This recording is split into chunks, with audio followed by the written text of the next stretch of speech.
ETF index mutual funds నేర్చుకుని stock మార్కెట్లో రాణించాలనుకుంటున్నారా? వెంటనే ఈ నెంబర్కి కాల్ చేయండి.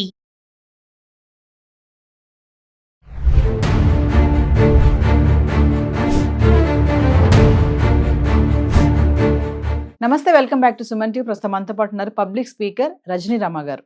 నమస్తే మ్యామ్. నమస్తే నవీన. మేడం, ఇప్పుడు హస్బెండ్ టార్చర్ తట్టుకోలేక, అటు పేరెంట్స్ సపోర్ట్ లేక, తల్లిదండ్రులు సపోర్ట్ లేకుండా ఏమన్నా చేసుకుంటే మరి పిల్లల భవిష్యత్తు ఏంటి? పిల్లలు ఏమైపోతారు? పిల్లల్ని ఎవరు చూసుకుంటారు? వాళ్ళ పాలన తల్లి తర్వాతే కదా.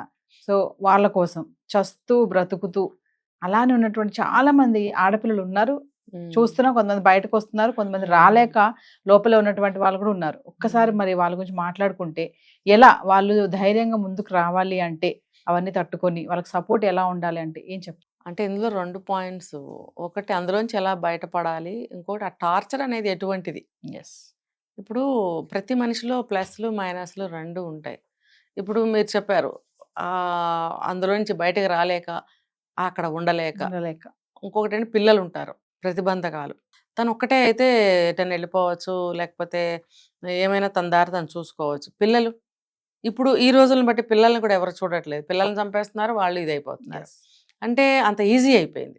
కానీ మీరు చెప్పిన కండిషను పాతకాలంలో ఎక్కువగా ఉండింది. ఇప్పుడు అక్కడక్కడ ఉన్నారు అక్కడక్కడ ఏముంది, ఎక్కువగానే ఉన్నారు. అంటే 50-50 వీళ్ళు ఉన్నారు, వాళ్ళు ఉన్నారు కదా. జీవితాన్ని అంతం చేసుకునే వాళ్ళు ఉన్నారు, చస్తూ బ్రతుకుతున్నారు అన్నారు, అలా కూడా చేయలేక అలాగే కాంప్రమైజ్ అయిపోయి ఉండేవాళ్ళు ఉన్నారు. అందుకే నేను చెప్పేది ఏంటంటే, ప్రతి వ్యక్తిలో ప్లస్ మైనస్ 2 ఉంటాయి. మంచి బుద్ధులు అలవాట్లు ఉంటాయి, చెడువి ఉంటాయి కదా. మనం ఇది మాట్లాడుకున్నాం ఒకసారి. దీన్ని మనము పెళ్ళప్పుడే మనం దీన్ని చూసుకోవాలి. పెళ్లి చేసే ముందే ఒక మంచి సంబంధం చూసేటప్పుడు వాళ్ళ పూర్వాపరాలన్నీ తెలుసుకుని మినిమం చేయాలి. ముఖ్యంగా వాళ్ళ అలవాట్లు, ఫైనాన్షియల్ పొజిషన్, తర్వాత సమాజంలో వాళ్ళు బయట మనుషులతో వాళ్ళు ప్రవర్తించే కలిసిమెలిసి ఉండే తీరు, ఇవి ఇంపార్టెంట్గా తెలుసుకోవాలి. కొంతమంది గయ్యాళి గంపలుగా ఉంటారు, ఇరుగు పొరుగులతో మంచిగా ఉండరు, వాళ్ళ దగ్గర అంత డబ్బు ఉండదు, బుద్ధులు సరిగ్గా ఉండవు, మనిషి కనపడితే ఖర్చేద్దామనే. ఇలా ఉన్నప్పుడు తెలుసుకోవడం అనేది అవసరమా లేదా? వాళ్ళ ఇళ్లలో పిల్లల్ని ఇవ్వాలన్నా తెచ్చుకోవాలన్నా 2 సమస్యగానే ఉంటాయి. వాళ్ళకి చాలా కష్టంగా ఉంటుంది.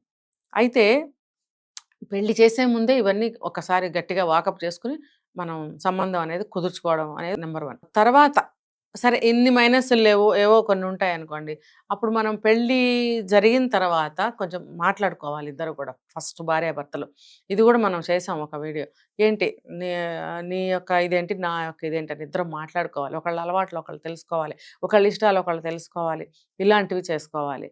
తర్వాత అయినా కూడా తర్వాత కుటుంబంలో ఇలాంటివి వచ్చినాయి, అతను మంచివాడే, బాగున్నాయి, లక్షణాలు బాగున్నాయి, డబ్బు బాగానే సంపాదిస్తున్నాడు, ఏదైనా చెప్తే నా మాట వింటాడు, నా ఇష్టాన్ని గౌరవిస్తాడు అనుకున్నప్పుడు కూడా తర్వాత రన్నింగ్ లైఫ్లో కొన్ని బయట పడినాయి అనుకోండి, అప్పుడు ఏం చేయాలి అని అంటే, అతనిలో కొన్ని ప్లస్లు ఉన్నాయి కదా.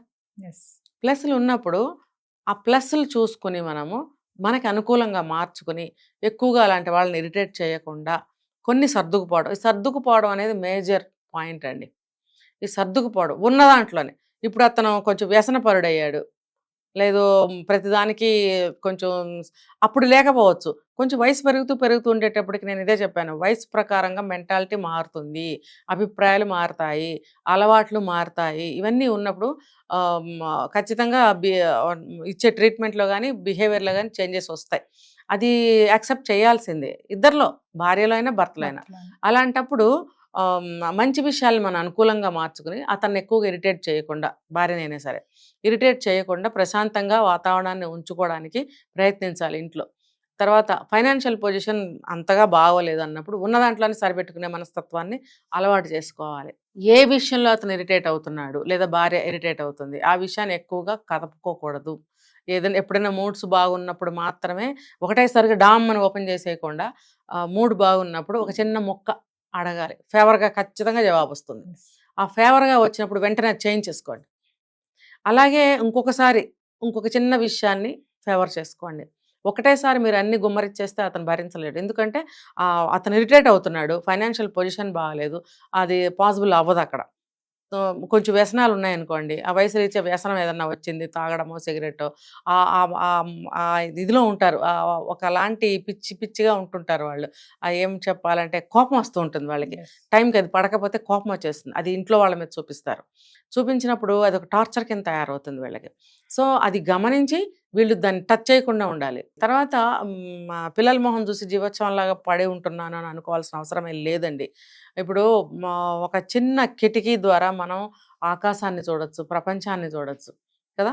ఇంట్లోనే మగ్గిపోతున్నాను, నేను చస్తూ బ్రతుకుతున్నాను, ఇలా మనం ఆపాదించుకుంటే మన జీవితం అలాగే అయిపోతుంది. మనం ఏదైతే అనుకుంటామో అదే జరుగుతుంది లైఫ్లో కదా. దీని లా ఆఫ్ అట్రాక్షన్లో చెప్తారు ఎక్కువగా. సో ఇది చాలా మందికి తెలియదు, దీన్ని అలవాటు చేసుకుంటే లైఫ్కి చాలా ఉపయోగం అనమాట. అయితే అలా అనుకోకుండా ఉన్న దాంట్లోనే నేను సరిపెట్టుకుంటున్నాను, నా భర్త అన్ని కాకపోయినా కొన్ని చేస్తున్నాడు అనేటువంటి ప్లస్ పాయింట్లను ఎప్పుడైతే మనము అవైల్ చేసుకుంటామో, ఒక పక్క నుంచి అతను అనారోగ్యం చేసింది ఒక 40 ఏళ్ళు వచ్చాక, అది కూడా అతను మైనసే చెప్పలేము. పెళ్ళికి బాగానే ఉన్నాడు, ఇప్పుడు వచ్చింది, దాన్ని మనం యాక్సెప్ట్ చేయాల్సిందే. అంటే మైండ్ ని మనం స్ట్రాంగ్ గా ఖచ్చితంగా మైండ్ సెట్ చేసుకుంటూ వెళ్ళాలి. నేను అదే లైన్గా చెప్తున్నా. ఇప్పుడు పిల్లల్ని మరి అతనికి హెల్త్ బాగోలేదు, లేకపోతే ఏవో వ్యసనాలు వచ్చాయి, లేకపోతే జీతం సరిపోవట్లేదు, ఏదో చికాకుల్లో ఉన్నాడు, నువ్వేం చేస్తున్నావు? నీకు చేతనైతే నువ్వు కూడా నీ తరఫున సంపాదించగలిగితే, ఆల్రెడీ సంపాదిస్తుంటే దాంతో కూడా నువ్వు ఇల్లు నడపచ్చు. ఇంకొకటి, పిల్లల్ని నువ్వు పెంచొచ్చుగా. ఇప్పుడు అతను కావాలని దూరం అవ్వట్లేదు అనుకోండి, ఫర్ ఎగ్జాంపుల్ అతనికి ఆ పరిస్థితుల ద్వారా అతను కొంచెం దూరం ఉండాల్సి వచ్చింది. భార్య, తల్లి పాత్ర కూడా ప్రధానమే కదా, తను పెంచొచ్చు కదా. తను కూడా ఏడుస్తూ కూర్చుని తను కూడా పిల్లల్ని పట్టించుకోకుండా ఉంటే ఇంకా నరకం అయిపోతుంది, ఇంకా దుర్భరం అయిపోతుంది ఆ పరిస్థితి. పిల్లలు అనవసరంగా అన్యాయం అయిపోతారు. కాబట్టి తల్లి త్యాగం చేయాలి.